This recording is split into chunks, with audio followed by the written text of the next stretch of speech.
Border guard Bangladesh BGB এর জন্য tear gas shell বা কাঁদানে গ্যাস ও সাউন্ড গ্রেনেডের কেনার সিদ্ধান্ত নেওয়া হয়েছে। সোমবার 20শে জানুয়ারি সচিবালয়ে আইন শৃঙ্খলা সংক্রান্ত উপদেষ্টা কমিটির বৈঠক শেষে সাংবাদিকদের এ তথ্য জানান স্বরাষ্ট্র উপদেষ্টা অবসরপ্রাপ্ত লেফটেন্যান্ট জেনারেল মোহাম্মদ জাহাঙ্গীর আলম চৌধুরী।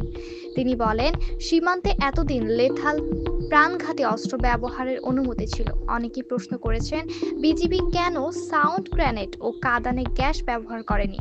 এর কারণ, এগুলো তাদের কাছে ছিল না। এখন আমরা অনুমোদন দিয়েছি এবং তাদের জন্য এগুলো কেনা হবে। সীমান্ত পরিস্থিতি সম্পর্কে তিনি জানান, সীমান্ত বর্তমানে স্থিতিশীল অবস্থায় রয়েছে এবং বড় ধরনের কোনো সমস্যা নেই। দেশে এখনও 33,648 জন অবৈধ বিদেশি বসবাস করছেন বলে জানিয়েছে স্বরাষ্ট্র উপদেষ্টা। তিনি বলেন, এদের বিরুদ্ধে আগামী 1 ফেব্রুয়ারি থেকে অনুরাগ ব্যবস্থা নেওয়া হবে। তিনি আরও জানান, অবৈধ বিদেশিদের বৈধ হওয়ার জন্য 31শে জানুয়ারি পর্যন্ত সময়সীমা নেওয়া হয়েছে। ইতিমধ্যে বৈধ হওয়ার মাধ্যমে 10,53,লাখ টাকা রাজস্ব অর্জিত হয়ে রয়েছে।